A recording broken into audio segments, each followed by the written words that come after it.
We thank you for this time you have given to us, Lord. Thank you, Jesus.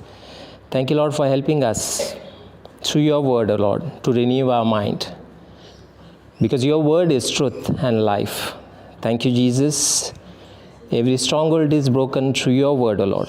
Because your word says, your truth that comes from your word, which sets us free.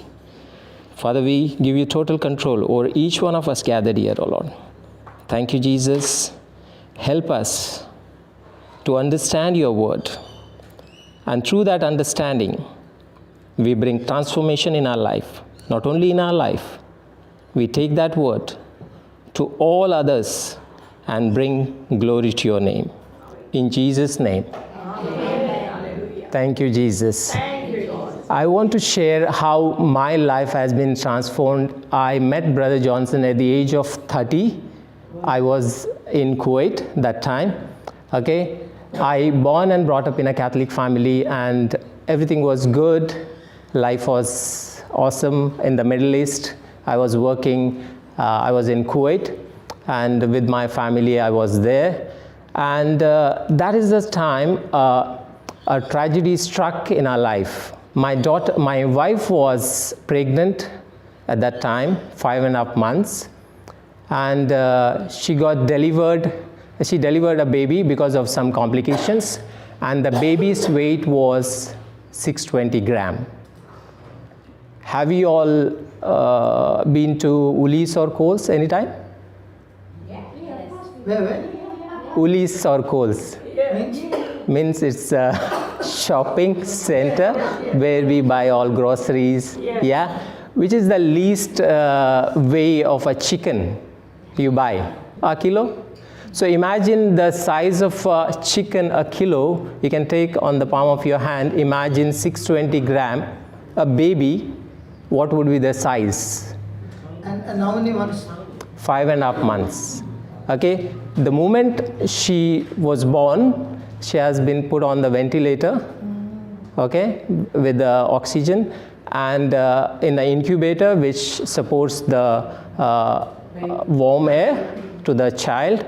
And when I saw the first time, there was all wires on her body, on the baby, okay, every part. And the doctor could say, impossible.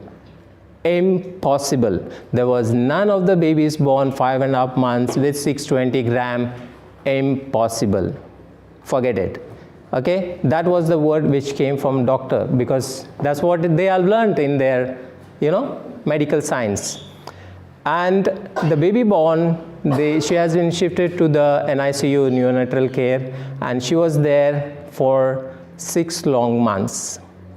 And during this time, these 6 months, when a baby was inside, what you would be praying to God. If a sickness strikes a person, what that person is praying? Yes. What exactly? I mean, I'll take an example of you, sister. Can I ask you some questions? Yes. Yeah. Is that okay? Yes. Okay. If there is some sickness struck you, example, okay? So what you will pray normally? Medicine. No. What you will pray to God? Apart from what words you will speak? I speak to Jesus to come and touch him and to heal. Heal me. Yeah. We were praying to God, Jesus, please heal my baby. Jesus, please heal my baby. And on the other side, when people started to ask, you got a baby girl, what happened? I mean, how is the baby? Now we have the whole list of the problems which the doctor has given. This is not right, that is not right, this is not grown, this will not possible, this is not happening. She is affected with this virus, that, exact, so many things. Now, when people started to ask us, we started to give that exact report, what we have heard from the doctor. The other side, we are asking God, please heal my baby. Now, we were speaking these words, okay? How many of you know there is a scripture in Bible, Proverbs 18:21, life and death is in the power of your tongue. Repeat with me. Life and death is in the life and death. Life and death. I made you repeat why. At the age of 30, I got this verse, and I have been living in the world for 30 years. I did not know the scriptures. Life and death is in the power of your tongue. I was thinking life and death is above. It comes from there. Okay? But what the scripture says, life and death is in the power of your tongue. When people started to ask me, how is your baby? And I used to speak those facts, that was not the truth. So what I was exactly doing, I was literally cursing. I was speaking death, not life. So what was life? 1 Peter 2:24. Okay, we have the scripture over here. Death and life are in the power of your tongue. And they that love it shall eat the fruit thereof. Those who love it will eat the fruit, life or death, whichever it is. So now when people started to ask us, how is your baby? We started to speak only the facts because we do not know this. Okay? And what was the truth? 1 Peter 2:24. By Jesus, when Jesus hung on the tree, he took our sicknesses on his body, and by his wounds we will be healed. We will be healed. We will be healed. We are healed. So it's a finished work, correct? So it's not going to Jesus come and die on the cross again. He has already died on the cross and it's finished. It's my baby's inheritance to receive that healing. If your father or your parents has left some inheritance, okay, you have to go and take that possession, right? How it happens in Australia. I'm new to Australia. If your parents are left some possession or land, brother, how the children take the possession of that? It goes to the council, I think, right? Yeah, you can't take it unless you have made a will. If you've not made a will. The parent has made a will, written it, okay, and give it to their children. But can the children possess without doing anything? They have to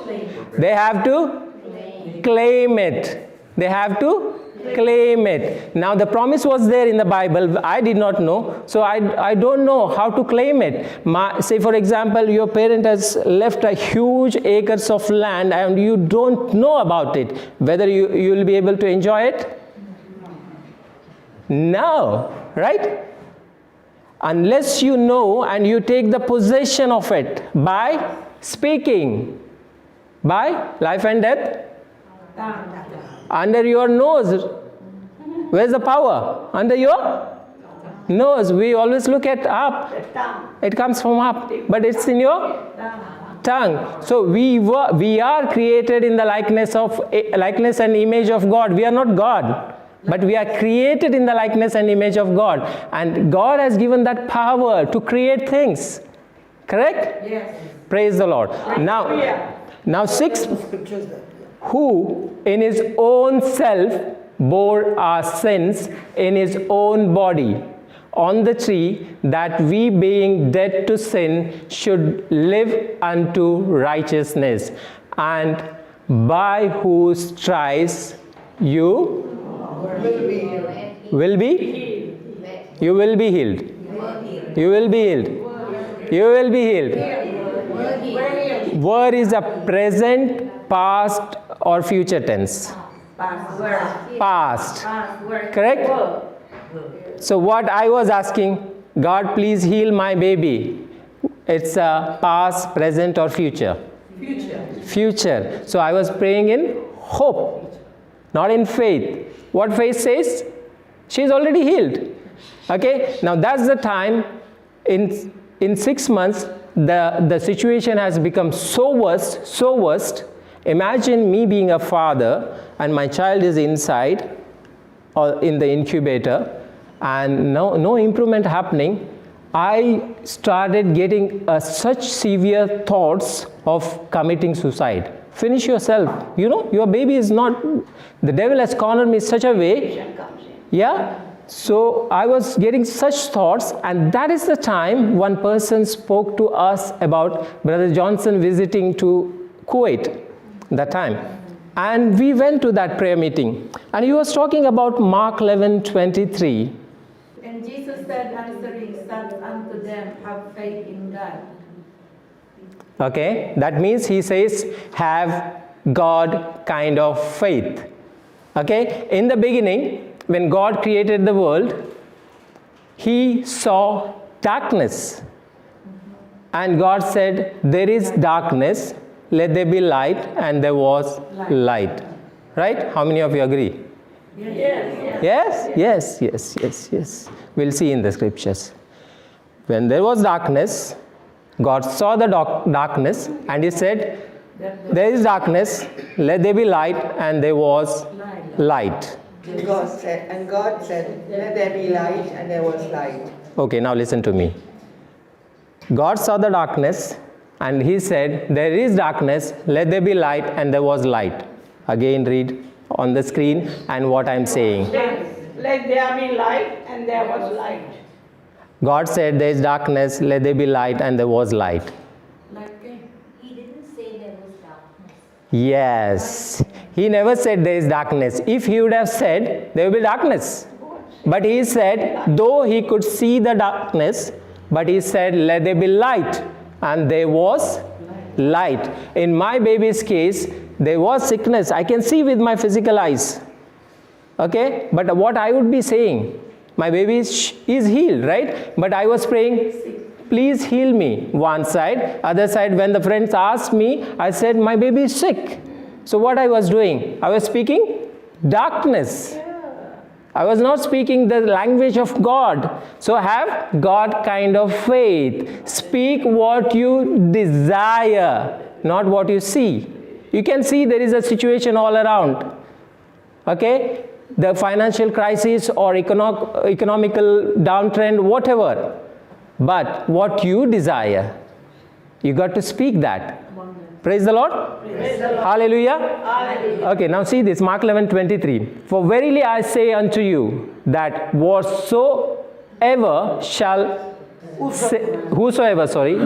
shall say unto this mountain, be thou removed, and be thou cast into the sea, and shall not doubt in his heart, but shall believe that those things which he says shall come to pass, he shall have whatsoever he says. For verily I say unto you, that whosoever. In that whosoever, are we included? Yes. We have the condition first, have God kind of faith. Okay? Now this mountain is what Jesus is referring to in my life when the sickness of the baby. The baby is there inside. Now what I was doing for the 6 months, me and my wife, we are going to God and telling God, please heal, I have a mountain. But what scripture says, you speak to the mountain. You have the power given in your tongue. You have given the power in the You are given in the power in the Why I'm repeating so many times? Because at the age of 30, imagine you are getting that, boom. Oh, I'm going to share what the transformation has brought in my life. Imagine my children are getting this at the age of, so imagine what they will be becoming. Okay, your children, when you teach them this truth, okay, you speak to the mountain and mountain will obey. I don't need to go and tell God, because he is not aware of the situation on this world. He knows. So he has given us the power. Now what we are getting the understanding to speak to the Because mountain. But God is forgiving the whole time, but we are sinners. We'll go back to that, sister, once we finish this. Is that okay? Yeah? Yeah? Yeah. Okay, thank you.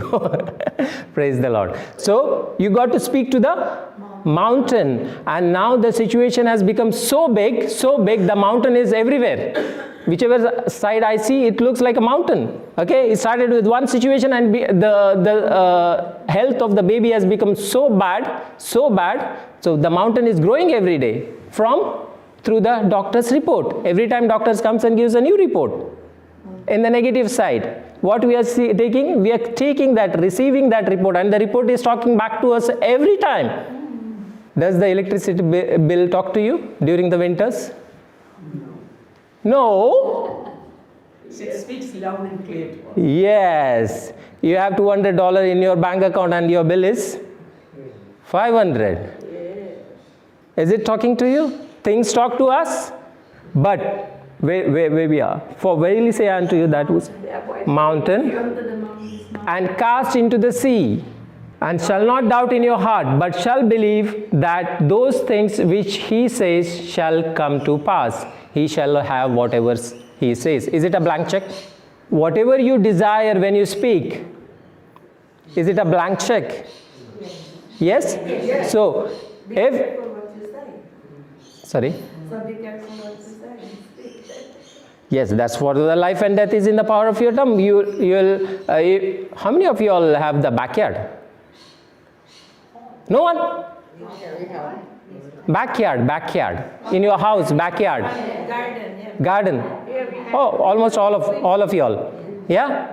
And if you plant, Yeah, garden. yeah, if you plant orange seed, you always get mangoes.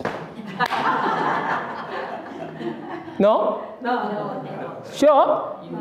I was planting 6 months orange seed and expecting mangoes. Is it possible? No. So what I have to do? Change my Think.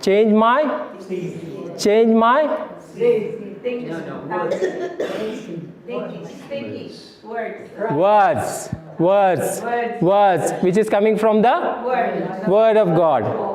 Amen? Amen. Thank you, Jesus. Thank you. So I was getting this understanding that day, and let's move to 24, brother. Therefore, I say unto you, what things soever you desire, when you pray, believe that you already received it. What is belief? Expecting in faith. Anybody else? Yes, trust. Trust is much higher than faith. Trust is like you have that 3 friends, Shadrach, Meshach, and Abednego, where the king said, if you are not bowing down to the idol, you will be thrown into the furnace. They said, if God saves us, praise the Lord. If He not saves us, still we are not going to bow down to the idol. Okay, that's a good example of trust. So, believe means, example, sister, you come to the church regularly? Yeah, Every time? every day. Every day. Praise the Lord. Now, example, just an example, and you heard a news on the TV flashed, only example, okay? There is a terror attack around this church. Okay? You are getting ready to come to the church and you saw this news on the TV. You will come to the church? Yes, Still? Yes. There is a terror attack around there? yes. How many of you all come? She alone. Okay? Those who believe that news, what they saw, they will not come. Because there is a warning. Correct? There will be cops around, or there will be some things moving around, you know, or the roads may be closed, so many things. So the belief is, when she heard the news, but you said you are coming, but others were not agreeing that. So those who receive that message and their action corresponding to that message is believing. So when we heard on that day, 1 Peter 2:24, your baby is already healed, my corresponding action was to speak what that scripture says. Though the situation was, baby was still there on the ventilator machine. There was no change. Not at all. Nothing has changed. It has become worse. But when we received that word, and we understood the life and death is in the power of your tongue, we changed our word. That is believing. Your action corresponding to the message you heard. Okay? So when you, whatever you desire when you pray, believe that you already received it. Hallelujah. Hallelujah. Brother, you are praying for which car you are driving, brother? Which car you are driving? Mazda. Say for example, you are wanting to have Tesla, example. Okay? And I'll give it to you a Tesla. Okay? What you'll say? Thank you. Thank you, correct? So here the scriptures say, the moment you made a prayer, believe that you have already received it. That means you should be thanking God the moment you made a prayer. So our confession was, thank you Jesus for healing my baby. There was nothing happened in the natural. Nothing, zero. Zero, zero, zero, no change. But when we believed and started confessing, there is a spirit realm, okay, and there's a natural realm. You speak words, is deposited in the spirit realm. When you need it, it brings to the natural. Okay, so we started confessing only one thing. My baby is the body of Christ, and Satan's sickness has no power, no place over her. Thank you, Jesus, for healing her completely. We'll be giving you all the white book. Have you all seen JCILM? In that, the only one scripture in that we confessed. It was very loud and clear. The mind was talking us back, saying, what you are saying is not right, it's not true, because baby is not healed. How come you are speaking that? Your mind will always come back and talk. And when that was happening, we gave back by speaking more and more. So when we were confessing, even the friends called during that time. Okay, after the prayer meeting, we came out, we heard you all went for prayer meeting, what happened, healing happened, you know, like that. Or how is your baby? We said, baby is fine, baby is fine. Only that answer, no answer. In fact, every time the doctor wants to meet you and, you know, speak to you, we just started to, you know, if the doctor is coming from this side, we started to go from other side. If at all, if we meet him and if he gives a negative report, immediately we used to cancel that report. Now, 3 days we were doing this, okay? In the natural, there was no change, nothing at all. Everything is remained same. We were confessing, my baby is the body of Christ, and Satan's sickness has no power, no place over her. Thank you, Jesus, for healing her completely. When we were doing this on the 3rd day, for the first time after 6 months, our baby was able to breathe without the ventilator machine. Praise the Lord. Okay, glory to God. So that day, what turnaround happened, and I met that doctor, same doctor who used to give the report, and he was a Muslim doctor. Okay, and this doctor came and, you know, he purposely was searching for us, and he came and met us, and he said, your baby is the only baby who survived for 6 months, and after 6 months, she is able to come out from the ventilator. In his life experience of 20 years in that hospital, none of the babies were survived for 6 months, and that's the only baby, and she was able to come out, and from there, now she is there behind, my daughter. Renisha, come. Praise the Lord, praise the Lord. And I believe and I declare that she is standing on the pulpit, proclaiming the word, healing the sick, raising the dead, and bringing all the captives, setting the captives free. In Jesus' name. Amen. Praise the Lord. Thank you, Jesus. So that's the turnaround happened in my life. And from that time, the journey started. And we moved in COVID started 2020, right? Yeah, end of 2019, we moved to Australia, end of 2019, and then the COVID started. So God was so, you know, everywhere we use the word, okay, every time. And from that time, when the breakthrough happened with our baby, there are so many mothers we got connected with the similar situations with the babies born premature. For them, it never took 6 months. You understand? Yes. When you share the testimony of yours and give them the understanding of the word, just like when the angel Gabriel appeared Mother Mary, he gave the testimony to help her to believe of Elizabeth, right? So when I shared the testimony with those people, me and my wife, and then those people apply that truth, it will never take them that much time. So from that time, life is so awesome. And when we landed here in 2019, praise be to God, within 1.5 years, I never heard people are able to buy a house within 1.5 years. You know, God has blessed us. He's so generous in every area, not only in one area of healing, every area. When we follow the principle, apply those truths in our life, you are prosperous in every area of your life. In Jesus' name. Thank you, Jesus. Hallelujah. Praise God. Did the testimony help you in any way? Yes. And now let me show you the application from the Bible where we make the mistake and all that we need to do is correction. So every time Jesus went everywhere, he was preaching, teaching and healing, right? He was preaching, teaching and healing. So why do you think Jesus was preaching and teaching? So that people will come to know the truth and there will be corrections. And when corrections are made, by default, the healing will surely come. So let's go to Gospel of John chapter 8. Gospel of John chapter 8 verse 30.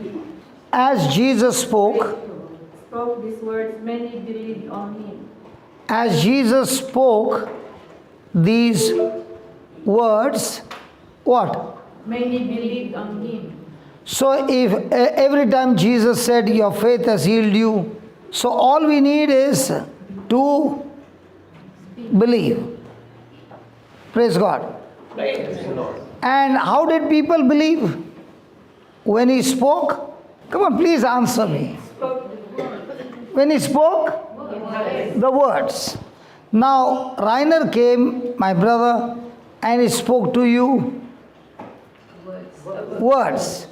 He said his baby was 620 grams, 6 months fighting the battle, and what you see her today, she's a matured baby. But for years, we would see that the organs were not yet matured. And they had to speak to each organ the promises of God. So let's study that word believe. As Jesus spoke these words, many believed. Okay, let's study this word believe. Let's say you got $10. How many? $10. And you looked at a poor man and you felt compassion for him and you went and bought some food for $7 and gave it to this man. Surely that man will not give you $7. So out of the 10 you spend how many dollars? $7. How many dollars will you have? 10. Out of the 10 you spend $7 on a poor man, how many dollars will you have? 3. Now, the answer 3 we gave because we learnt it in school and we have this knowledge based on sense knowledge. Because I can see the $10, I can see $7 being spent, and I can see $3 in my hand. Agreed? Yes. Agreed? But what happens, Rainer? But what happens when you read a scripture like this? What would be your answer? Luke 6:38. Give. Is he first saying give? Hello, is he saying give? So give, and it shall be given unto you good measure, pressed down, shaken together, running over, shall God,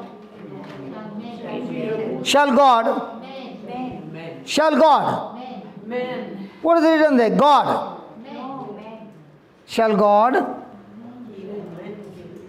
Shall men give into your bosom. Now, there are two kingdoms. The kingdom of God and the kingdom of darkness.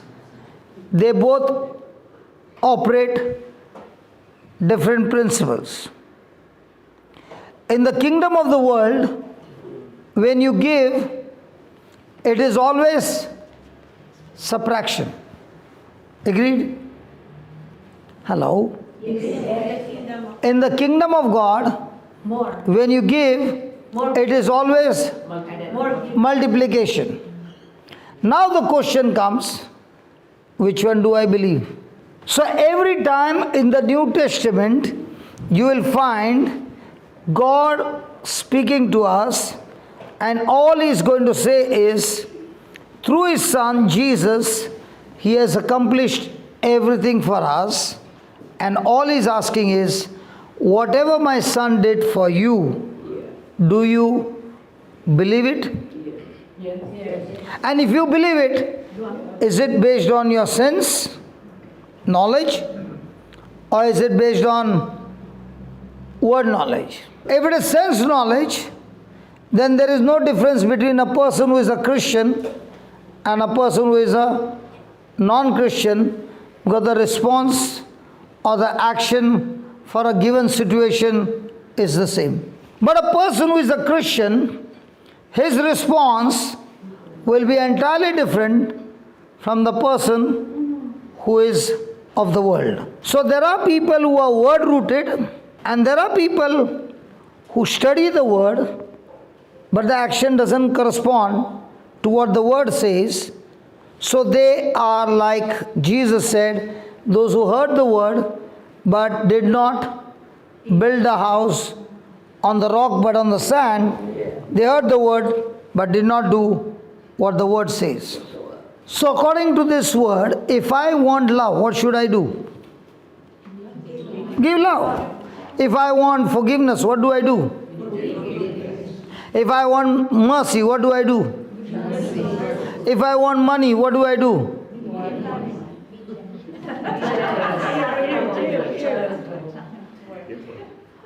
And I'm standing here before you.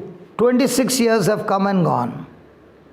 And in this 26 years, I've been practicing this Luke 6:38. And in my life for 26 years, I've never had a love offering in any country. In 26 years, the whole ministry works in everything free. The retreats are free, the stay is free, the food is free, the books are free, everything is free. Now, when I started believing this principle, I did not have money at that time to even eat food. I had lost everything in my life. And that's the time the Lord began to teach me the real meaning of the word believe. You may know this scripture. I know this Luke 6:38. But do you practice it? Because there is always going to be a fight. What he was going through a fight is, I can see with my eyes my baby's health is getting worse. But I can also see in the Bible, the Lord is saying, my child is completely healed. And that's a fight in each one's life. We don't fight Satan. We don't need to fight Satan, because Jesus has defeated him. But we do fight his lies every moment of our life. The devil is a liar. He invents new lies all the time. And our fight is against unbelief. The Israelites could not enter the promised land, not because they did not love God, but they could not enter the promised land because of unbelief. In the same way, there is so much for us to inherit, but we fail to inherit because our greatest enemy is our unbelief. So a Christian life is not a life to work hard to earn, but it is work hard to learn what Christ has accomplished for us on the cross. Amen? Amen. So what's the first battle we need to fight? Fight against your own senses. Because your senses can make you understand things that are seen. Your senses cannot make you understand things which are not seen. And a Christian life is all about live by faith and not by sight. Which one do we practice more? Faith or sight? And as long as I'm believing by sight, my joy is fluctuating every moment, because every moment my senses are talking to me. But a person who is believing in the Word of God, he is always joyful, irrespective of all things happening around him. That's why the Bible says, the joy of the Lord He is my strength. is my strength. He did not say the happiness is my strength, because happiness can go to the peak and the next moment the person can be sorrowful. But joy is the strength. Amen? Amen. Hallelujah. Hallelujah. So if I want to live a supernatural life, I have to first make a decision. Am I going to live my life, or am I going to allow my senses to rule over my life? Or am I going to allow the Word of God to rule over my life? If I allow my senses to rule over my life, one moment I can be joyful, the next moment I can be grumbling, I can be complaining, I can be murmuring. And that was the test that the Israelites failed miserably. And even though the land was given to them, they could not take the land because of unbelief. Even today the battle has been won by Jesus and given to us in promises. Am I going to believe those promises with my senses? You will surely fail. Am I going to believe those promises through the Holy Spirit? I am surely win. Give me that 8:31. Because if you see, every word in the Bible is all about things which are unseen. And right from childhood, we are made into champions to believe in things seen. So the kingdom of the world is things seen, and the kingdom of heaven is all about things unseen. So which one do we practice every day? Okay, let me put it this way. Did Jesus embrace the cross with joy? Yeah? If he is going to be crucified, he is going to be put to death. He embraced the cross with truth in God. Yeah, so did he have joy? I am asking you a simple question. Did Jesus embrace the cross with joy? When he is going to be naked? Yes. Where he is going to be crucified? Where he is going to be insulted, beaten up and all that? Yes. Yeah? Yes. In pain? No. Yes. No. Actually, you will read. I am extremely sorry. Wherever I go to preach, they say we were one community together, but when you come and put a question, you always cause division. Husband and wife come holding hands, but one question, the husband goes one side, the wife goes another side. I am not intending to do that, okay? Praise God. So let us look at how did Jesus believe. Okay, before we go there, John 6:31. No, sorry, 8. We were just reading just now. Then said Jesus to those Jews, which what? Believed. So is he talking about things seen through the senses or not seen through the senses? Not seen, okay. If you continue in my In my If you continue in my word, then you are. My disciple. So what's a disciple? That's all? Believing in the word of faith. Who is a disciple? A follower. A disciple is the one who learns to discipline. He is disciplining himself in such a way that he imitates his teacher in everything so that he becomes like his teacher. And Jesus says, to do that, you must continue in my word. So, who is the one who rules over his life? The word rules or he rules? In our life, who rules over us? Who rules over us? The word of God or we? Who is the master? Jesus is Lord. But when we make a decision, who is the master? Ourselves. Now you have a choice, a easy road and a difficult road. Which one will you choose? There is a road going to the same destination. One is the easy one is a little difficult one. Which one will you choose? Because what is our flesh going to say? I want comfort. I want benefit.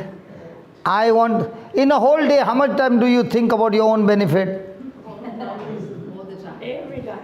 Every time. And what about Jesus? Was he thinking about his benefit or was he thinking about the kingdom benefit? So when we make choices, do we make choices on kingdom benefit or my benefit?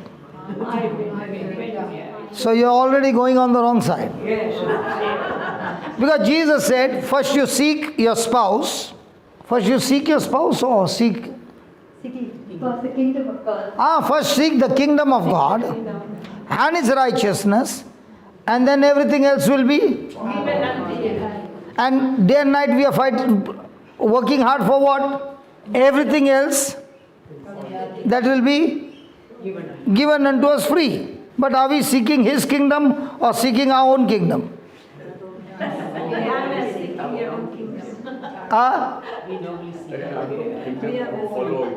Sorry? Our kingdom follows if we seek his kingdom.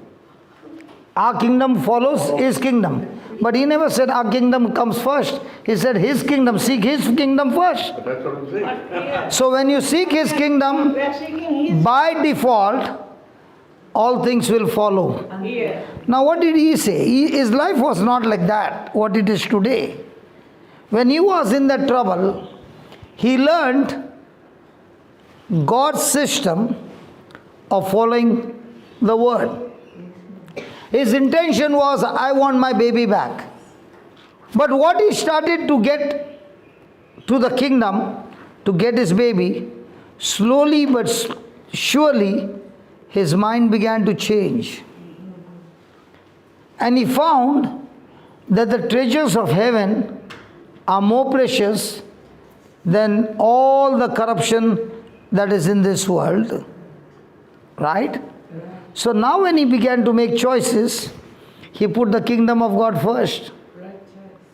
When we were coming just now, we were sharing that. And I said, did you ever think when you came to Australia, you had not one person known to you? Not one. And you came to Australia. And how can you even think that in 4 years, you can have a house of your own? And when I went and saw the house, a huge house. And he said, you know what, brother? God's word is so true. I, my wife, and our children, we have an atmosphere of God's word day and night in our house. And the more and more we began to seek that kingdom, by default, things began to change. Have you ever seen a person working in Australia and at the same time working in another country and he gets double salary? He left that country But that company did not leave him. They said, even if you go there, we still want you to work. What happened? When you seek the kingdom, your character is changed. Your attitudes are changed. The fruit of the Spirit are changed. You become an asset to the company, that even when you're going, they're saying, you can change the location, but please stay connected because you are such a profit to the company. Now do you understand? So it is every day the seeds that you plant in your life that is going to decide your future. What do you do every day decides which direction are you heading to. So Jesus said, if you continue in my word, and when you continue in the word of God, I'll tell you, in the beginning you look like the most foolish person in the world. Because they say, what, when throughout the day you have no other job? Come, let's have some entertainment. And he says, you know what is my entertainment? Let's go to the hospital and let's talk to those people who are sick and get them out of that sick bed. That is our entertainment. Destroying the kingdom of darkness every day is our entertainment. Say that again. Praise God. That's the mark of a Christian. Hallelujah. So you are the true disciple. And then he says, you shall know the preacher, and the preacher will make you free. Praise God. What did he say? So do you need to know the preacher? The preacher's job is to share with you the truth. You go home, practice it, and practice it, and practice it. Now you come to know the Lord Himself. And that relationship takes you on a journey that now you know that when affliction comes, trouble comes, when you have the truth, who will set you free? And when will you know the truth? When you continue to live in that word is Christ, who will teach you the hidden things of the kingdom of God. So let's go and see whether Jesus was filled with joy when he went through that trial. Can we? Okay, let's go to Hebrews chapter 12 verse 2. But Jesus carried all our pain, and he suffered, no? He was very sad. No, he was not. That's what the Bible says. Looking unto our situations and circumstances and crying to God to give us a miracle. Hey, where are we looking unto every day? Hello, where are we looking unto, the problem or to Jesus? Hey, where are you looking? Where was he looking for 6 months? Looking unto Jesus, the author of and finisher of our joy, of our faith, who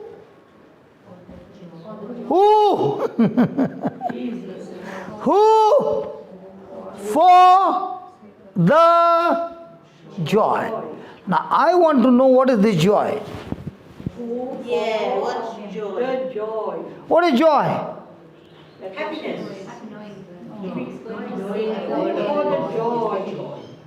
What is joy? To be happy. The joy of the Lord is my strength. So what is joy? Strength. The result of joy is strength. So what is joy? Joy is my strength. Jesus is my strength. Okay, let's put it this way. There are so many mothers here. Anybody here, mother? How many children? 3. Can I ask her some questions? Sure.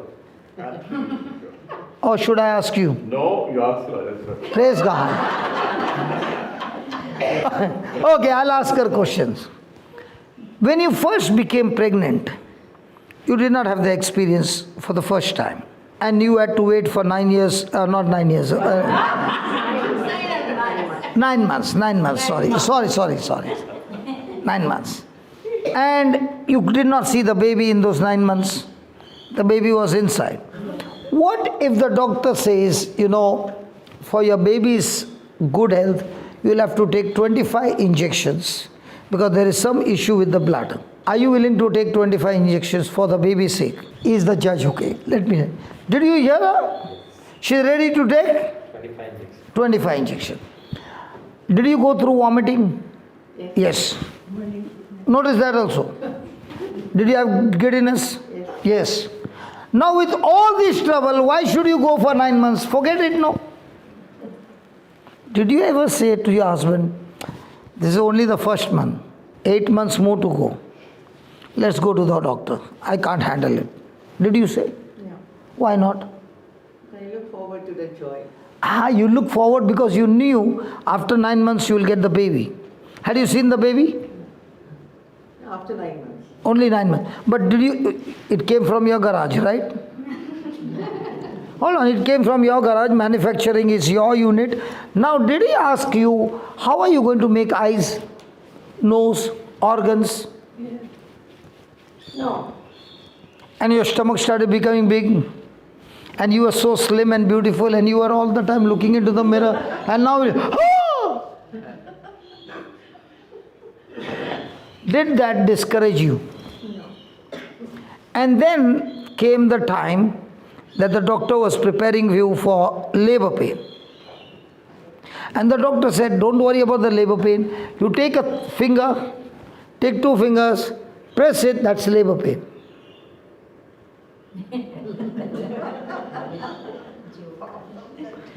How painful it is, this much? Or unbearable? And for how long? It will be only for 3 or 4 minutes. How long was your labor pain? It was hours, over a day. 24 hours. It was many hours.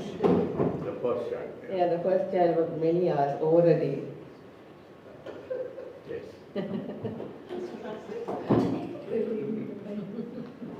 She was in labor pain. And you are laughing.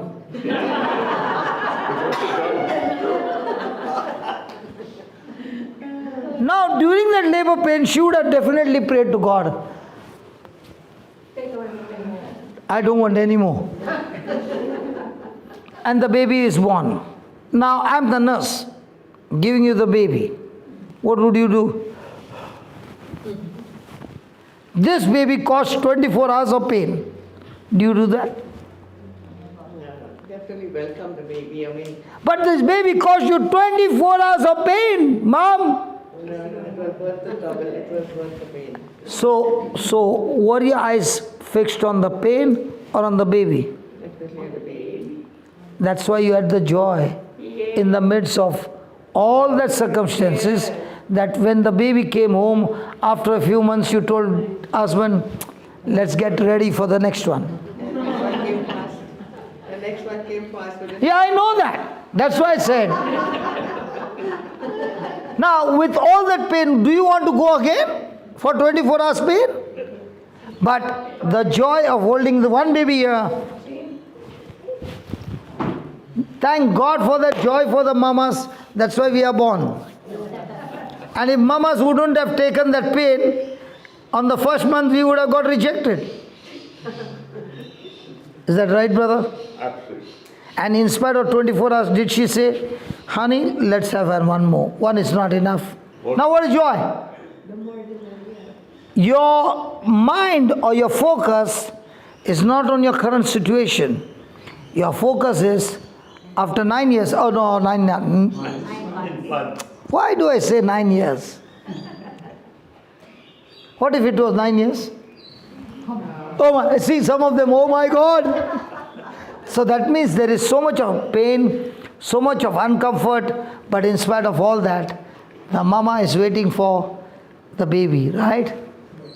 Now, do we face the same trials in our life with joy, what God has promised us?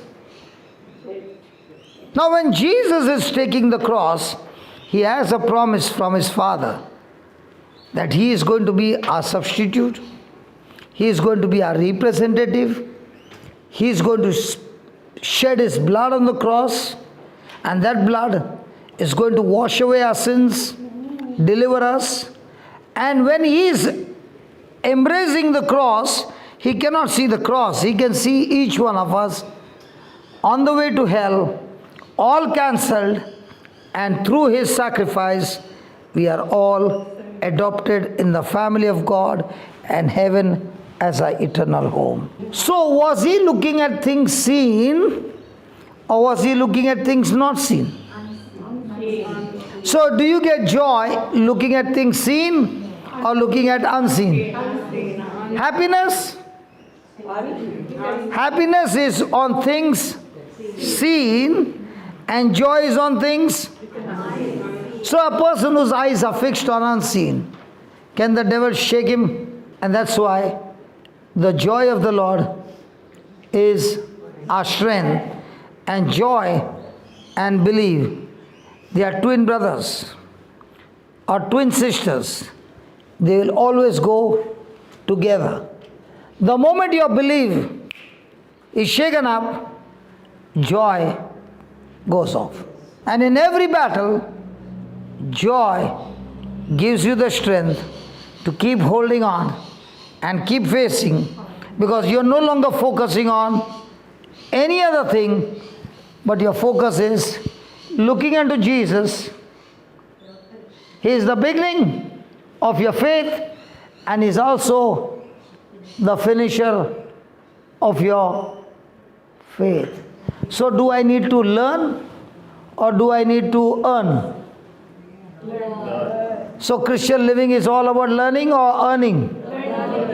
Or you will say, I went on my knees for 5 hours, now Lord, I am qualified, now answer me.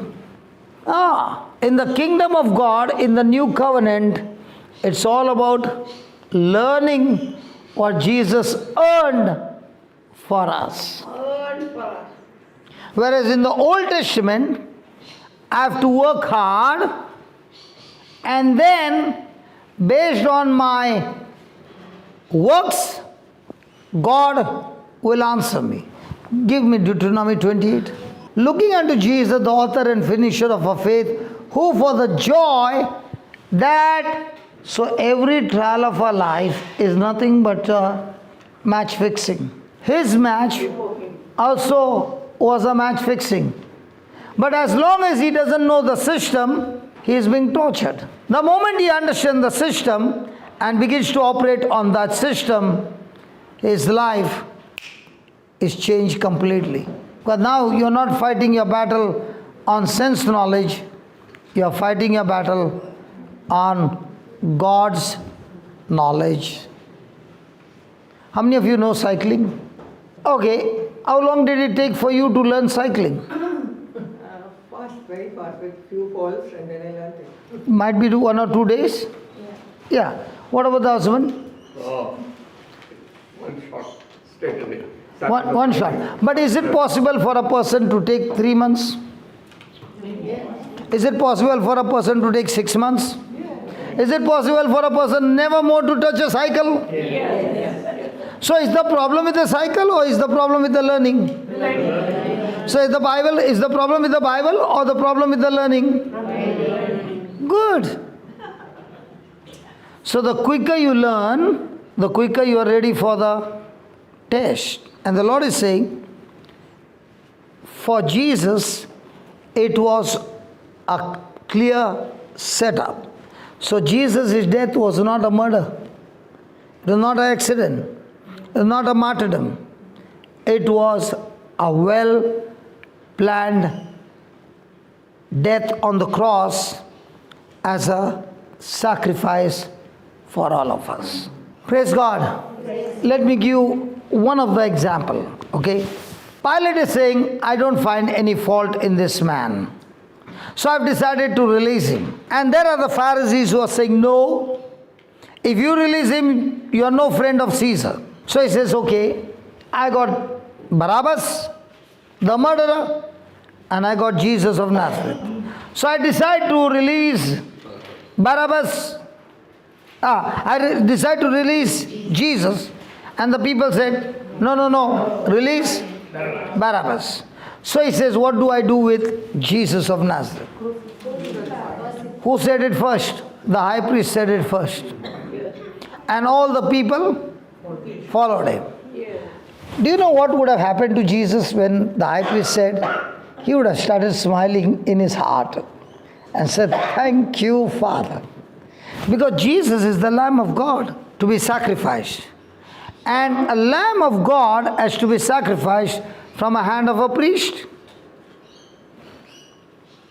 And when the chief priest said, "Crucify him," Jesus said, "Father, the sacrifice has come from the mouth of the high priest.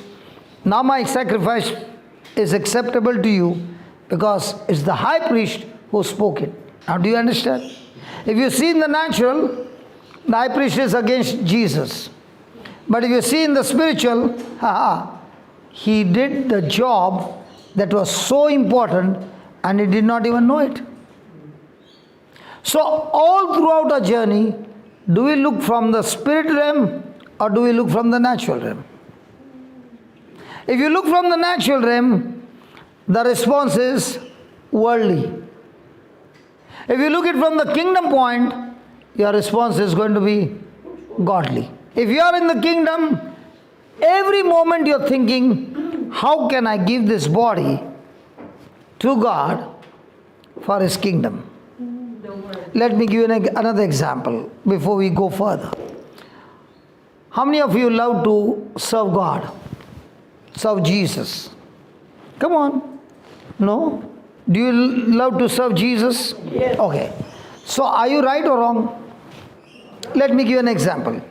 Did Jesus say to His disciples, "I have come to serve or to be served"? To be served. So was He washing their feet? Yes.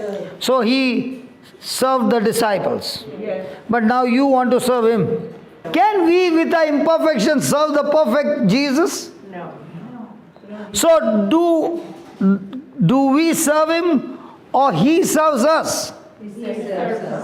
Huh? So if you continue in His word is what? Who is that word? Jesus.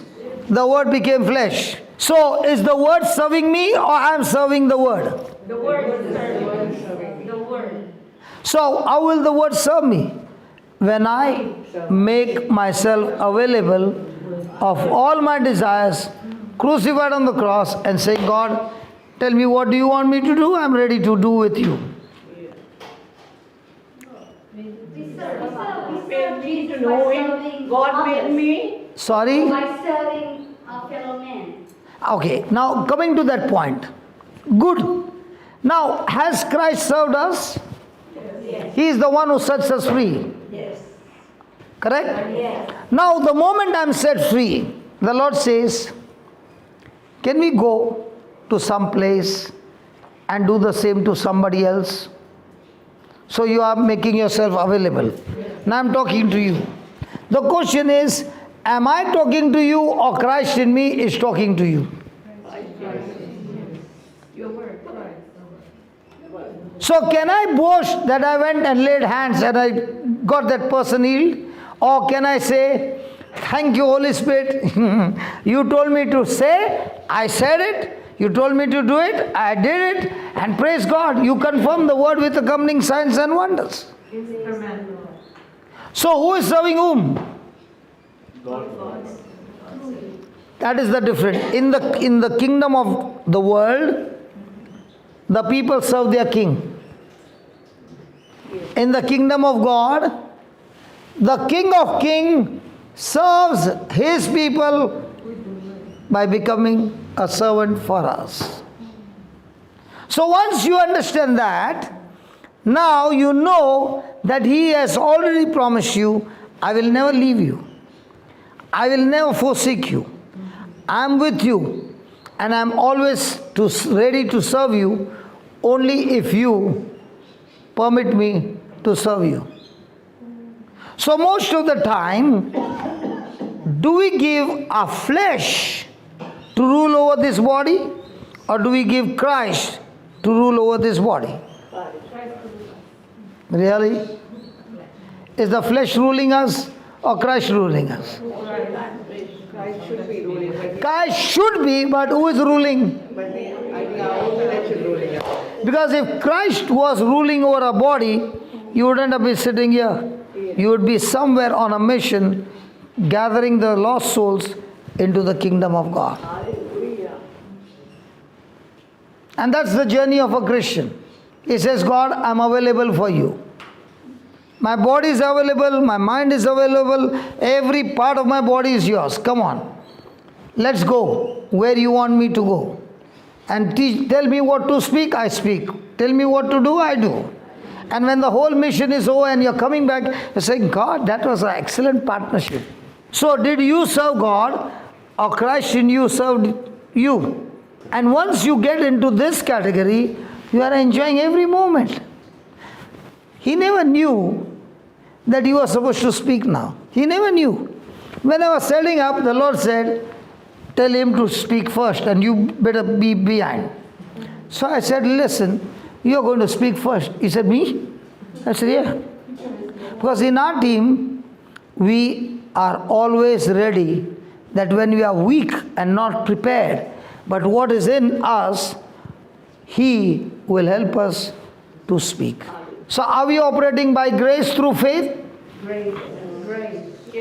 Who for the joy that was set before him endured the cross, despising the shame, and is set down at the right hand of the throne of God. So did Jesus go through shame? Yes. Was he looking at the shame or was he looking at us? In the same way in our life, are we looking at us or to the kingdom? And when you understand this truth, every day you are saying, God, somewhere somebody needs me. And I am going to make myself available because every one of you are a solution to somebody who is in a crisis. And the more and more you learn the truth will not only make you free, but now the truth will say, come on, let's go. Okay, give me Gospel of John 1:17. For the law was given by? Moses. Hey, the law was given by? Moses. And what did Jesus give? The grace and truth given by Jesus Christ. But grace? And truth came by Jesus Christ. Grace and truth. Anybody from India? Why India? I'm from Goa. I'm from Sri Lanka. Sri Lanka. Wow. We are from Mumbai. The reason I'm also a Bombay boy. Okay, that's why you can see naughtiness. Okay, now why did I ask you about grace is, the Sri Lankans don't know what we Indians know. In our school, if a student is failing in one subject for 10 marks, what will the teacher give? What will the teacher give? Grace. Why? She will give that extra mark. You are not from India? Oh, you are from Malaysia. That's why the Indians are very smart. When they when they fail, the teacher will put that extra mark and push the student to go to the next class. So grace is given only to the student who failed or everybody? Only the one who failed. Was that in Sri Lanka? So we are all from grace. Okay, now, in a natural, in the kingdom of God, have we failed? Yes. Have we committed sin? Yes. Okay, so do we deserve penalty? Yes. But when Jesus came, He brought grace, that the penalty that we had to pay, He paid it on our behalf. And we who were disqualified, now He gave us grace. Hallelujah. So the next time the devil points finger to you and says, you did this, you did this, you did this, you did this, you are condemned, you are guilty, you are guilty, you are guilty. Tell him, thank you for reminding me. Now I am qualified for grace. So the next time, instead of getting guilty, you are qualified for grace. If you got a notebook and a pen, please write down the definition of grace. Grace means God is always willing, God is always willing to use His power, His ability on my behalf, even though I don't deserve it. So I am now deserving grace? No. But is God's ability available for me? Yes. God's power is available for me. Yes. Now, regarding him, 6 months he was working hard in praying, God, please heal my child. But he would not go to grace and take grace and mix his faith, which would get the job done. Just put that 2 Peter chapter 1, verse number 2. Grace and peace be multiplied unto you. Through the knowledge of God. So now what are you getting? Knowledge of God. So when knowledge of God comes, what starts multiplying? So if somebody comes and says, I've got no peace, brother, pray over me. Will that person get peace by praying over? No. What do you need to give him? So when he came, he had no peace. He was in pieces, thinking of committing suicide. So can I pray over him? Or do I need to give him the true knowledge? True knowledge of God. So when he got the knowledge, and he did not share this testimony, I told him, now you watch, and I asked his wife, do you have pain in the back? She said, yes. I said, what pain? They pricked me during the delivery time, okay, an injection, and that is hurting me till today.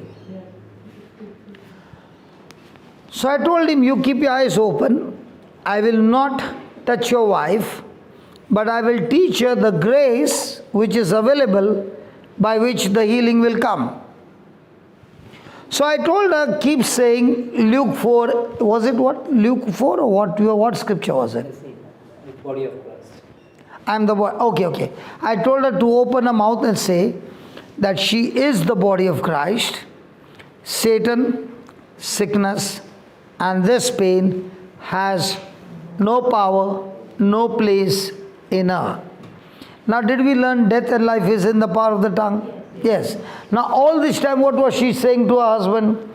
I got this tremendous pain in my back. So, was she talking grace or was she talking death?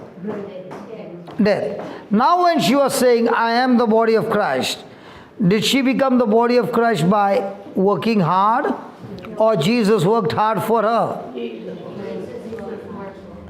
So all that she had to do was believe.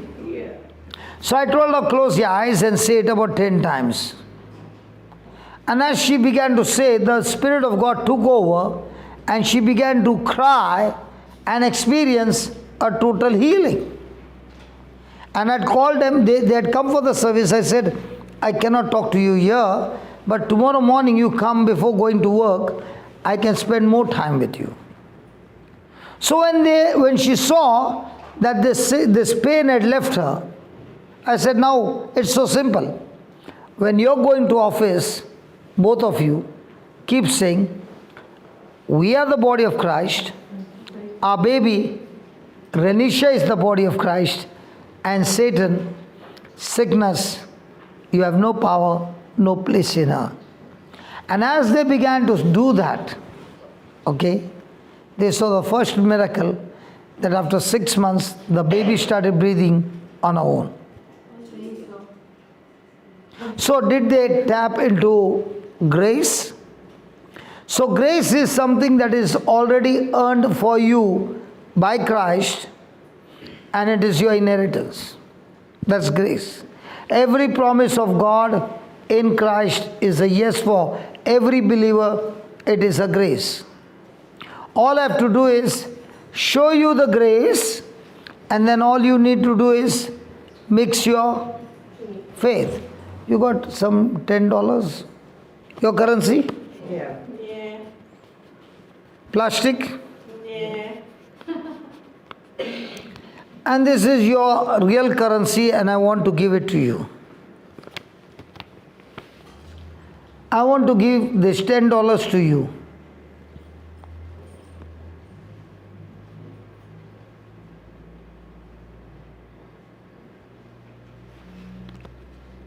Let me tell you again. I want to give this $10 to you. To whom? To you. So many. There's a box there, donation box.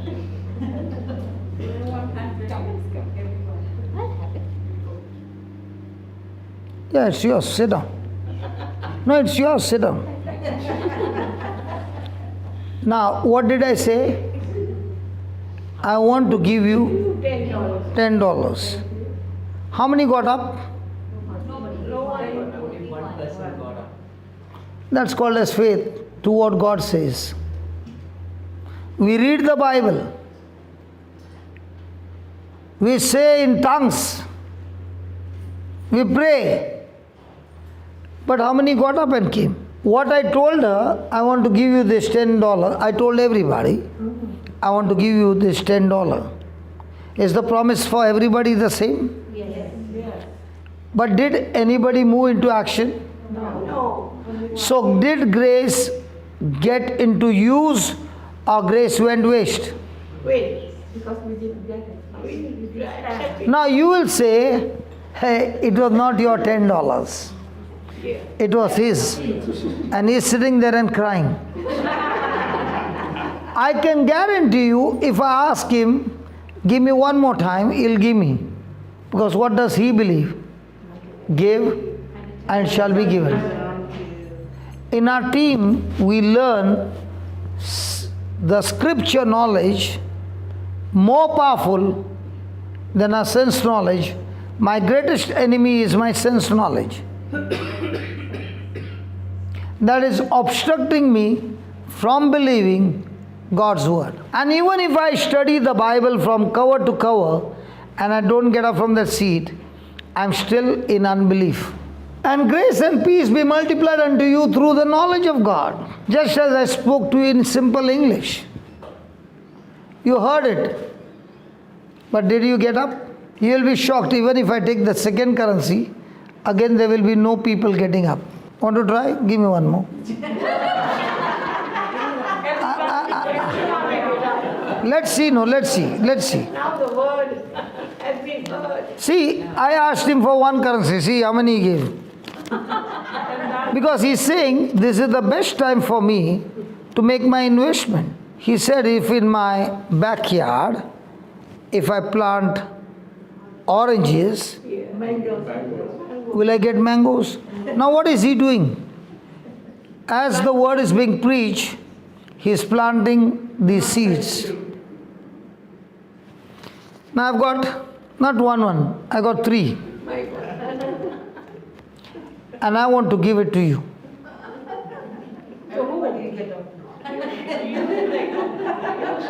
I said, I've got 3 currency notes, yours, $15, and I want to give it to you. Why not? I will just take one, brother. Brother, I will take one. How many? Just one. One. I only want one. One. Because 3 of us can share it. I put that one. I said, I want to give this $15 to you. To you. What happens to a person who comes and stands here but doesn't take it? Somebody from behind comes and takes all then goes. No, because that's rude. That's Not not... to take the money from you. Yeah, sit down. Again. Sit down. That's not rude, okay? Listen. That's not rude. That's violent faith, and the Bible says only the violent take the kingdom of God by force. Yeah, but this is money. Yeah, that is the promise that I gave her. Material. It's not the question of material. It was a word that was given. An example. A word that was given. That's example. And she just said, did I say I want to give you one and one and one? No. I said no, I want So you could have taken all the three and given it to them.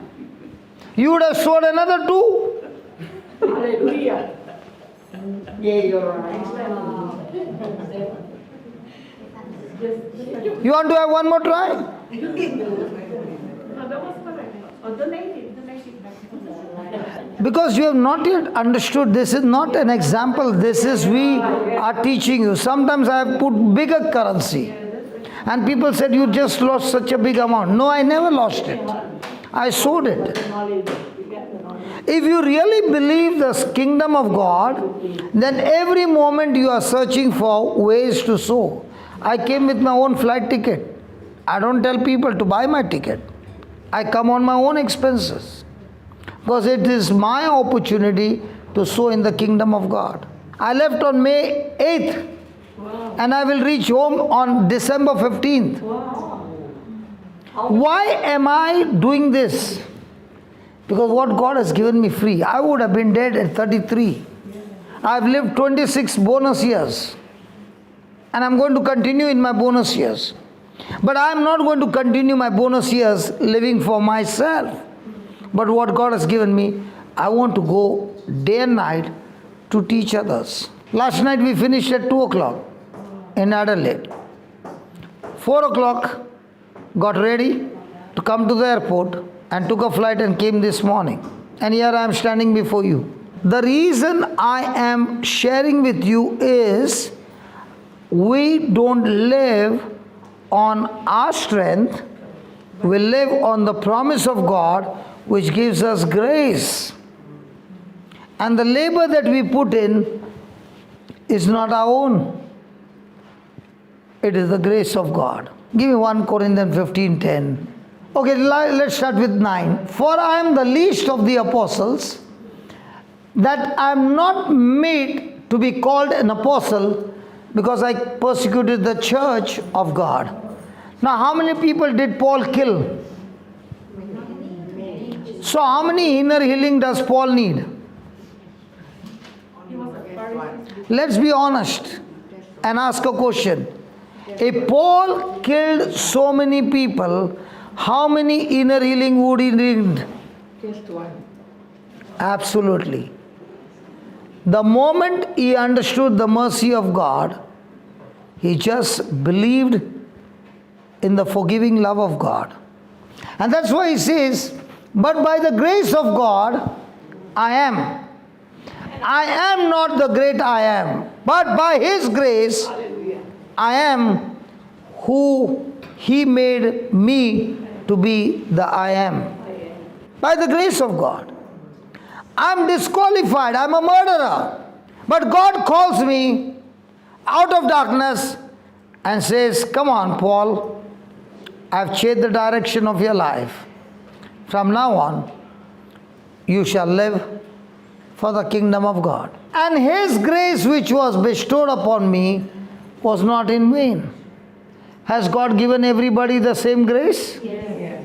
Has God given everybody the same promise? Yes. Has God adopted all of us as children of God? Yes. Has God given us the same anointing? Yes. He has given us the same Holy Spirit? Yes. And where are we now? You know, in the Old Testament, the Holy Spirit was given for battle. David was given the Holy Spirit, and after that God introduced him to Goliath, and he killed Goliath.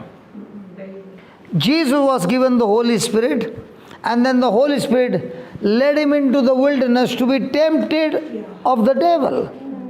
There's always going to be a battle. On the day of Pentecost, 120 of them received the Holy Spirit, and they were all in hiding.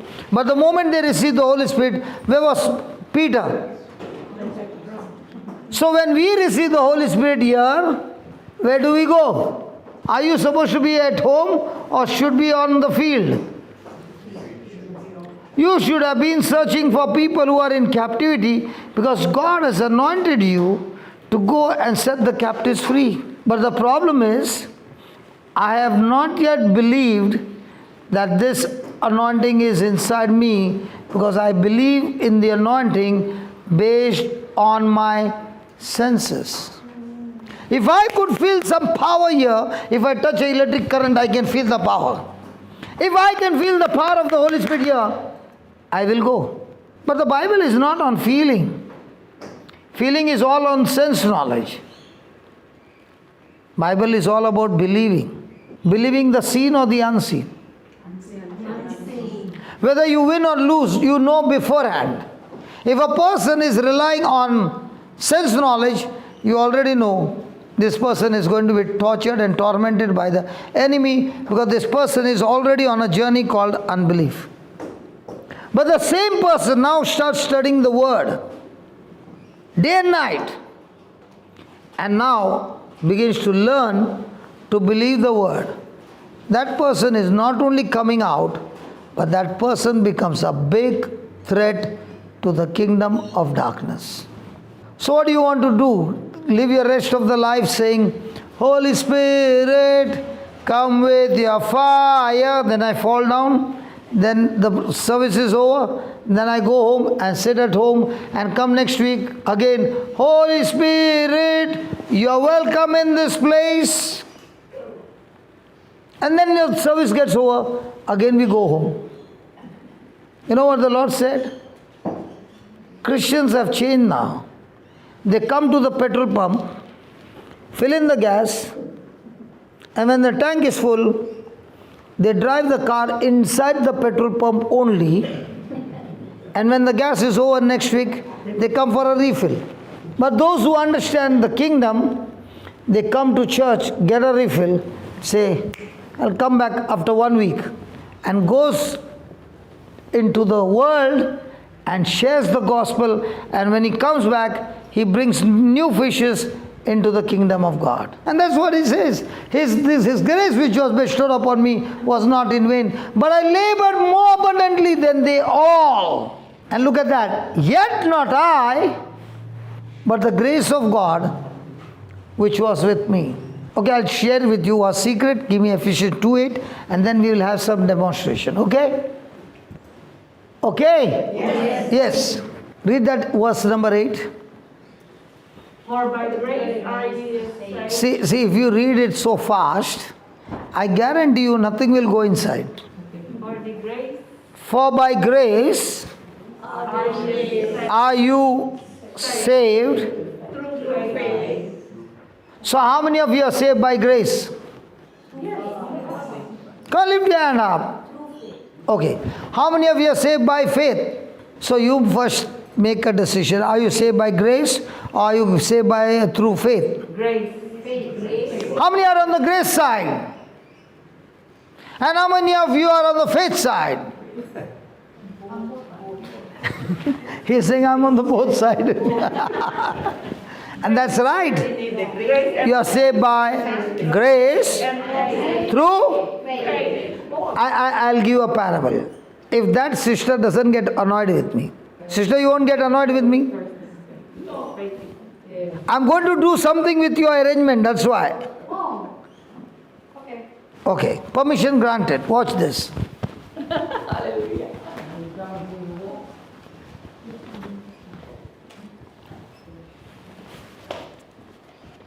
Should I? Okay, thank you. Thank you. Oh, sorry, I missed you.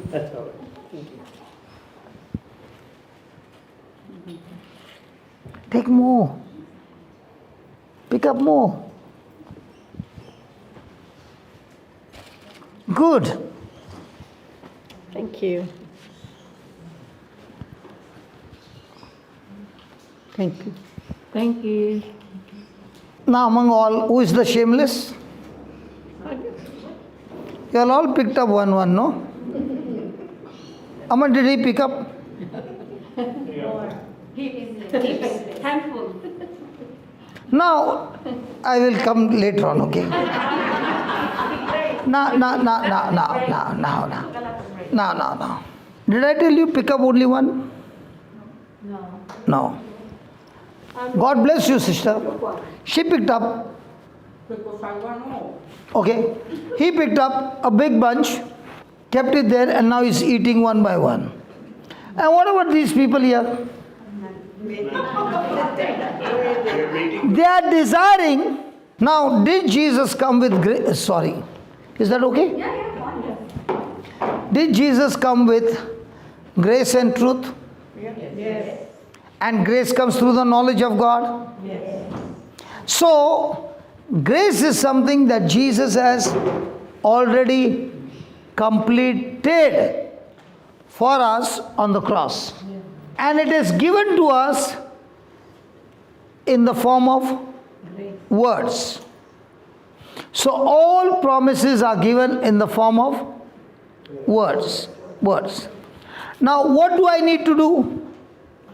I need to take that word, believe it, and mix my faith to it. So when the word of God is mixed with my faith of believing the unseen, that word of God now becomes the power of God in action.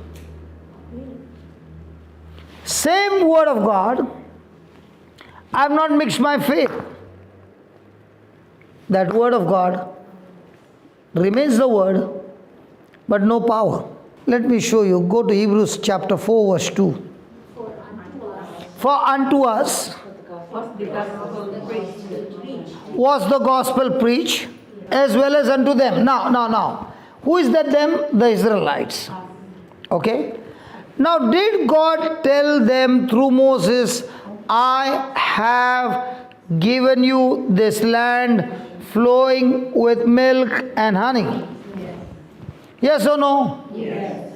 Now, did they mix their faith or did they mix their unbelief? Unbelief.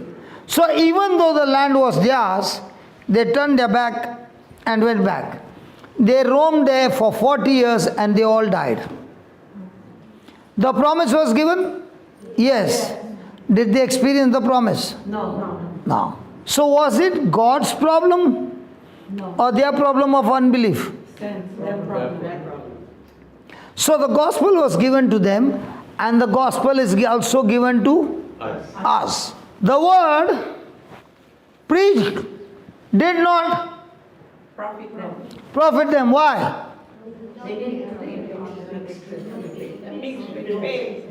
So grace is all that God has finished on the cross for us.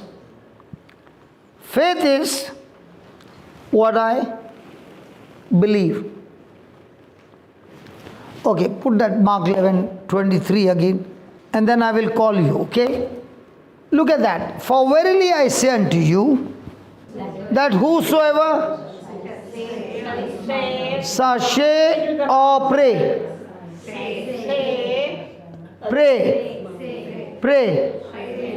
You just asked me, should I pray or not pray? So now what are you going to do? Pray or say? Say. So you're not going to pray?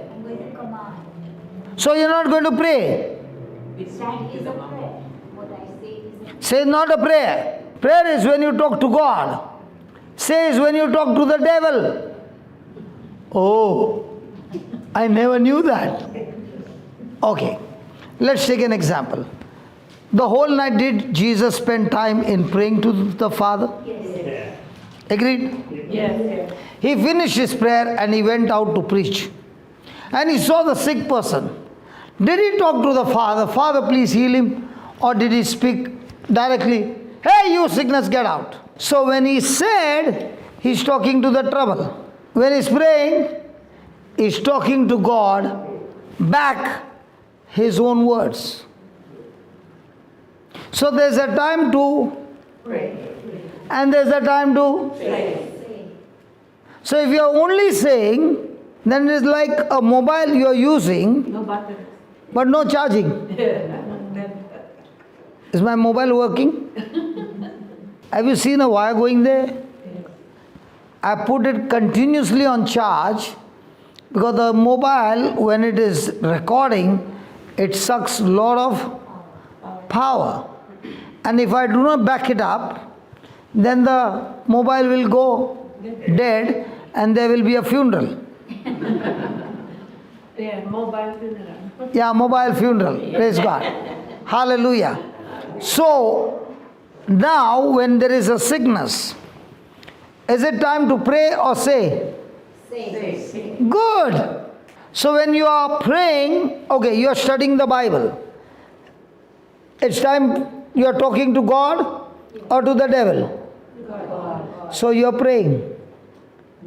So now you are hearing the teaching. So are you talking to the devil or God is talking to you? Now there are two things. I am praying means I am talking to God. I am hearing the teaching, God is talking to me. Which one is more powerful? God is talking to me. Okay. Now he came and said life and death is in the power of the tongue. You never heard that word. And you're praying to God. Now was he in error in that 6 months? Because he did not know the word. So when he heard the word, he began to realize, oh my God, 6 months I was talking against God's word.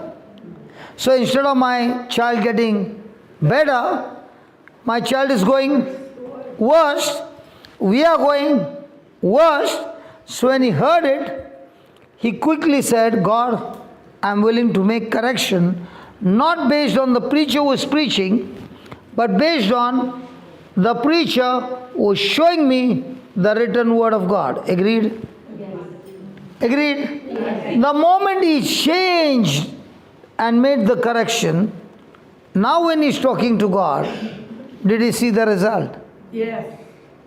So when he's saying, I am the body of Christ, Satan, you have no power, no place in me.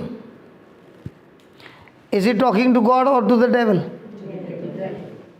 Did you follow now? So when they are going in the car and they are continuously saying, what are they doing?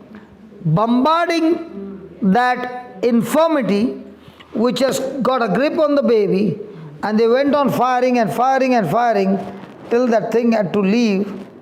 One by one, things began to change.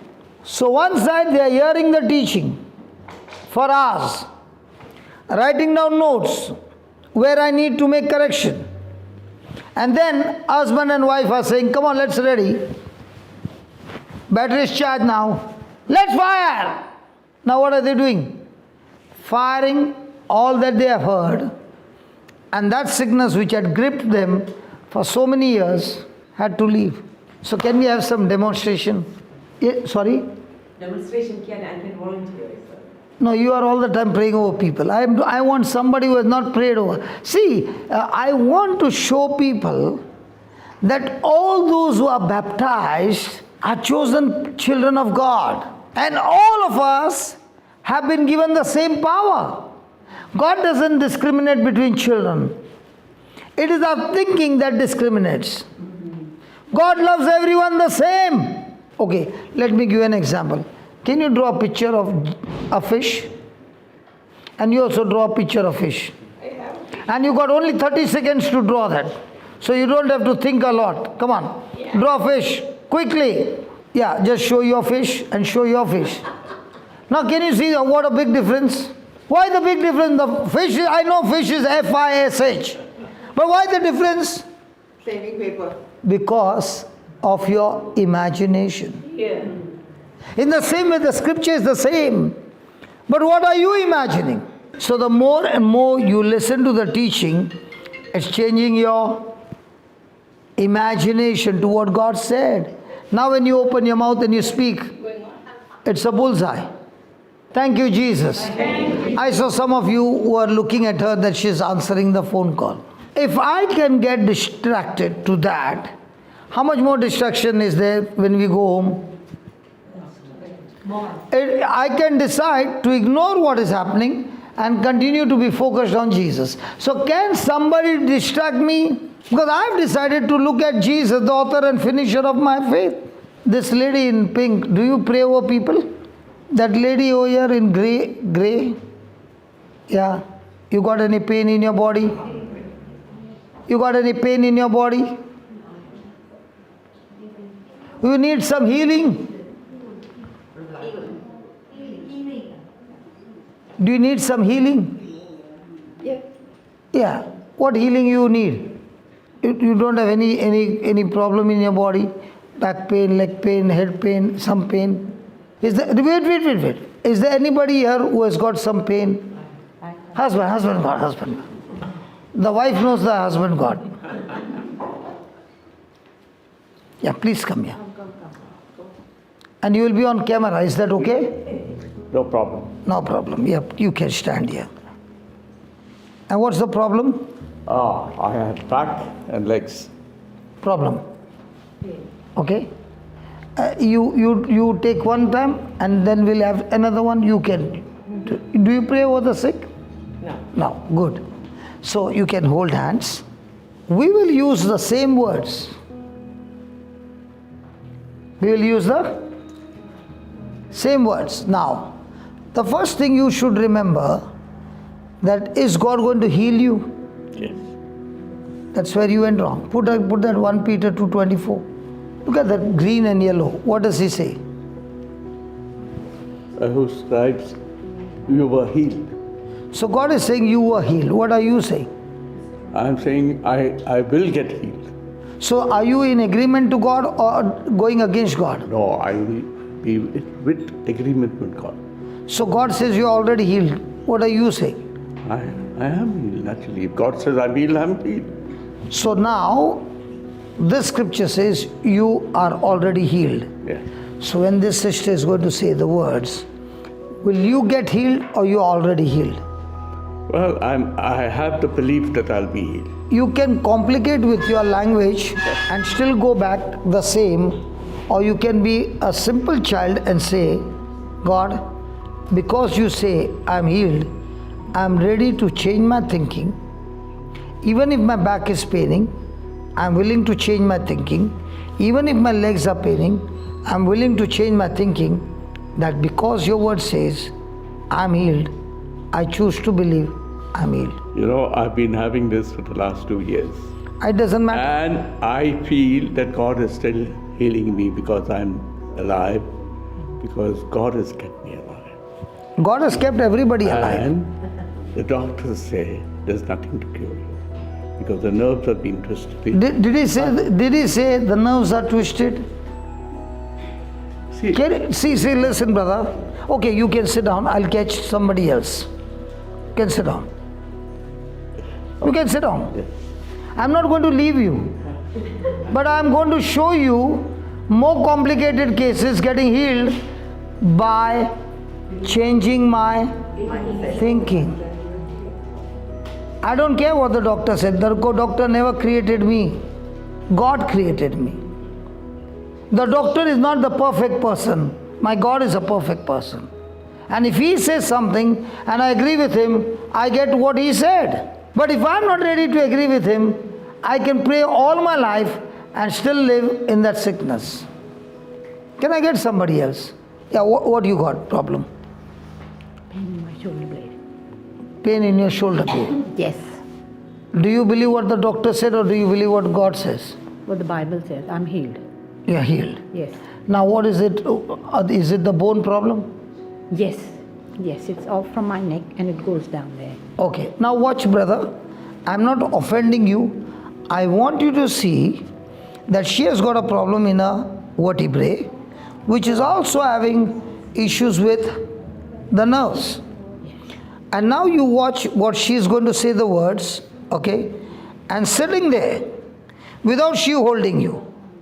If you are willing to change your thinking, sitting there, the next moment you will find you are healed. So the Bible is all about how quickly I can be like a child and say, God, you are my Lord, and I choose to believe your word. The more I complicate things, you get nothing. Absolutely nothing. The Bible is, you preach the same message in a city and you preach the same message in a village. Do you know where you will get miracles? Village. Why not in the city? They're so crowded. The mind is too much. Praise God. Hold hands. Close your eyes and say this. Lord Jesus, Lord Jesus, I have never done this before. I have never done this before. I choose to believe your word, I choose to believe your word, not with my sense knowledge, not with my sense knowledge, but with the word knowledge. but with the word knowledge. I thank you, Lord, I thank you, Lord, for calling me. for calling me. I believe I believe you have anointed me. you have anointed me.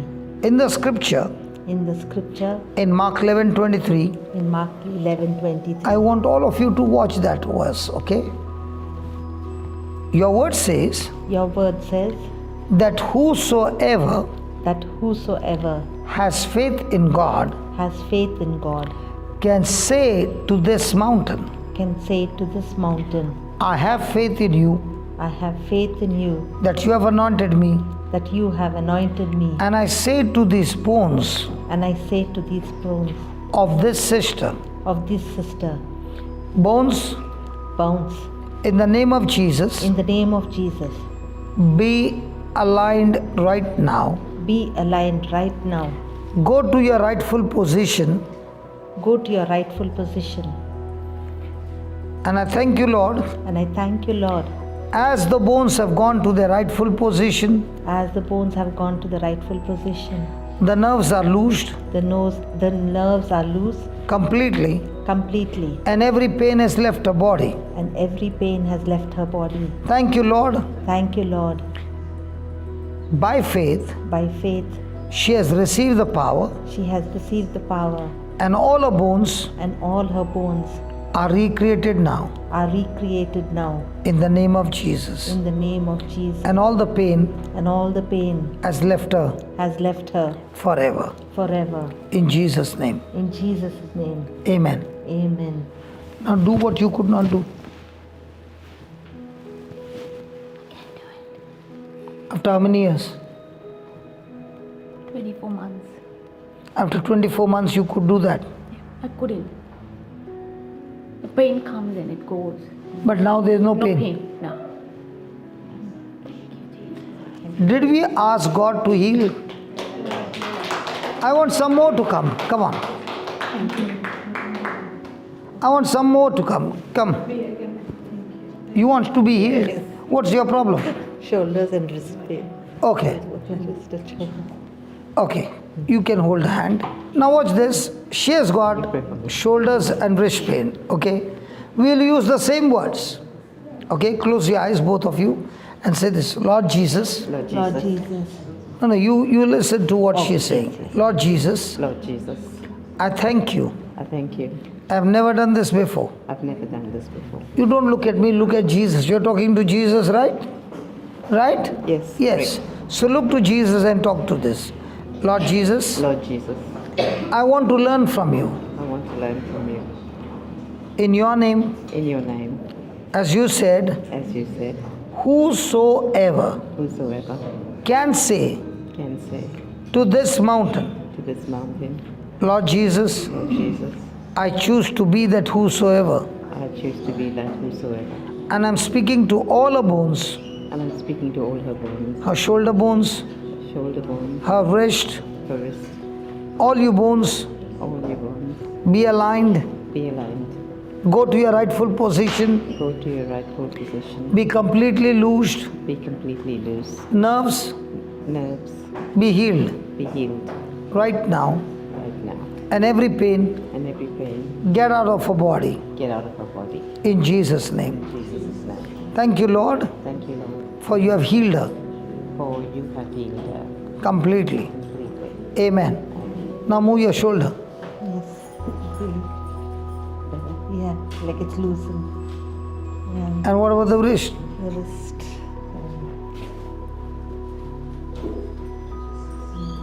Searching for the pain? No, no. Praise God. Yeah, what happened to you? Oh, it's my lower back and my right shoulders, like the main side. Okay. Say this, Lord Jesus. Lord Jesus, The same, no, you listen. The same anointing the same anointing that has healed me. that has healed me. Your word says Your word says in 2 Corinthians in 2 Corinthians chapter 1, chapter 1, verse 3. verse 3. You are the Father You are the Father of our Lord Jesus Christ, of our Lord Jesus Christ, the Father of all comfort, the Father of all comfort, the Father of all mercy. the Father of all mercy. I thank you I thank you that you have comforted me that you have comforted me in my affliction in my affliction with the same anointing. with the same anointing. The Word of God says, The Word of God says, 2 Corinthians 1:3, that the Word of God says, the Word of God says, now now I can comfort people I can comfort people in any kind of trouble in any kind of trouble through the comfort through the comfort that I have received from you. that I have received from you. I thank you, Lord. I thank you, Lord. A lower back Her lower back is completely set free. is completely set free. All the bones are aligned Her bones are aligned and she is healed, and she is healed, pain free, pain free. in Jesus' name. In Jesus' name, Amen. amen. Now move your back and check it out.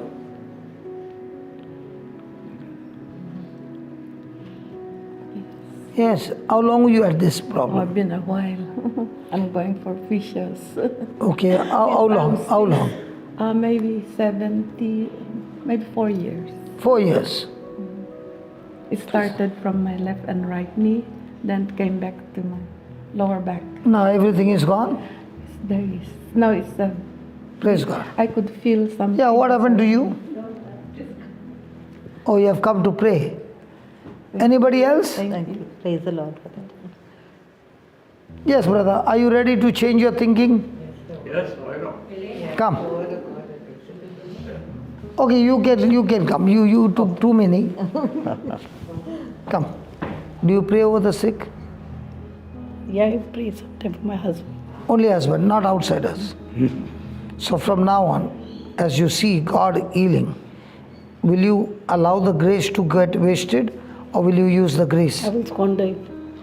Sure. Yes. Just close your eyes and start imagining. First thing, God will not heal you. God has healed you according to the scriptures. Okay? Say this, Lord Jesus, Lord Jesus, I thank you I thank you for making me understand for making me understand and this precious brother and this precious brother understand understand your word. your word. O Holy Spirit, O Holy Spirit, I thank you I thank you for you are the Most High God for you are the Most High God, and you, Almighty God, and you, O Almighty God, are working a miracle are working a miracle in this brother's life. in this brother's life. The Bible says, The Bible says, by faith, by faith, Abraham Abraham did not consider did not consider his own body his own body as good as dead, as good as dead, neither neither the dead womb the dead womb of Sarah, of Sarah, but gave glory to but God, gave glory to God, believing that God is able and faithful and faithful to keep his promise. to keep his promise. Lord Jesus, Lord Jesus, at this very moment, at this very moment, I curse I curse every infirmity in his body, be dead from the root, just as the fig tree died from the root. the fig tree died from the root.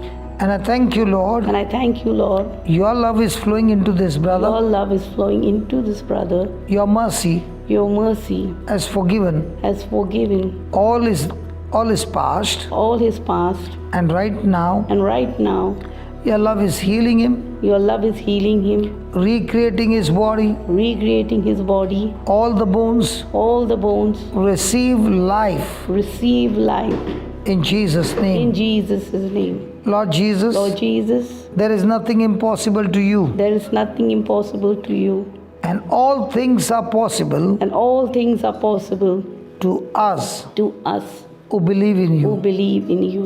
As the doctor said, As the doctor says, there is no cure. there is no cure.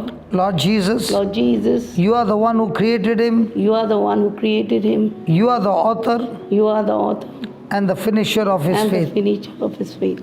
Thank you Thank you for reconstructing his for bones reconstructing his bones restoring his health, and you have healed him completely.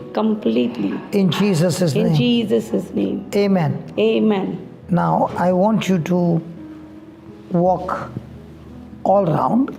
Okay? Raina, you go with him. Don't touch him, just for his confidence. But condition is, you got to say, thank you, Jesus, I'm healed, one. And you got to take big steps, not the small steps.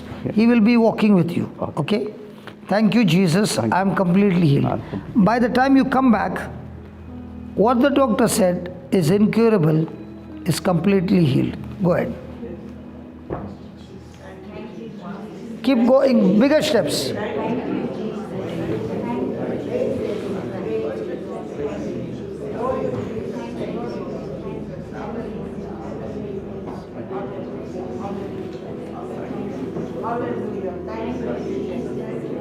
You can go one more round. You can go one more round. You can go one more round. You can go one more round. You are enjoying now. It's getting stronger and stronger.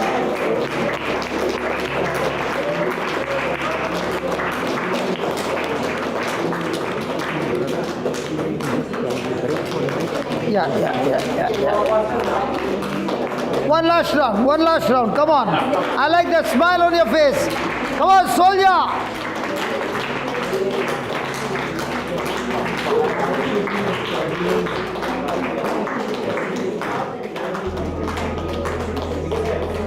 Nana, take that walking stick and put it on his shoulder and let him walk one round. One minute. You know how old I am? No. 83, but you don't look like. Now you see. Now you hold this and you walk one last time. For the glory of God. Thank you, Jesus, for healing.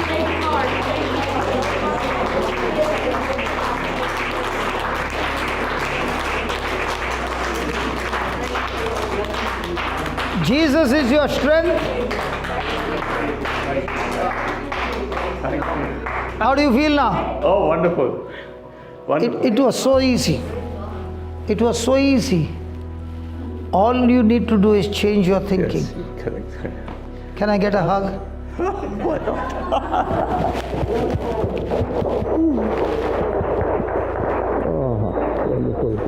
Wonderful. Thank you, brother. Because it's all about changing your thinking. And thank you, sister. Isn't that beautiful? So, Father in heaven, we thank you. Lord, I thank you first of all that this brother did not get offended with me when I told him to just sit down and watch. And thank you, Lord, for your Holy Spirit who convinced him to change his thinking. And what a wonderful way to see, like a child, he was ready and he came back. A change in his thinking, and so quickly the healing took place, and he's standing on his feet without any imbalance. And now, Lord, when he goes back to the doctors say, we don't understand your report, because Lord Jesus, all things are possible to them who believe. This precious brother believed, and thank you for this creative miracle in his life. And thank you for the wife. All throughout his walk, eyes were closed, giving glory to you, Lord. Thank you for this wonderful anointed couple, loving each other so much that one desire the wife had, Lord, my husband is healed. And she saw it today, that creative miracle. Thank you that you have kept them together. And as a married couple, O Lord, they shall be an example to so many other married couple and give the wisdom of God from the Word of God. As for their family and their generations, they are all blessed in Jesus' name. And so also I pray for every member over here, Lord, what we have heard, help them to understand and practice in their day-to-day life. As your word has declared, by his stripes you were healed in every area of your life. In Jesus' name, amen. Now, do we need to celebrate a wonderful lunch? Come on. Bless us, O Lord, and this thy gifts, which you are about to receive from your bounty, to Christ the Lord. Amen. Come on, let's give the Lord a big hand of praise.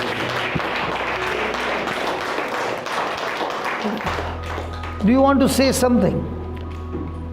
Yes, it's a pleasure to be here today.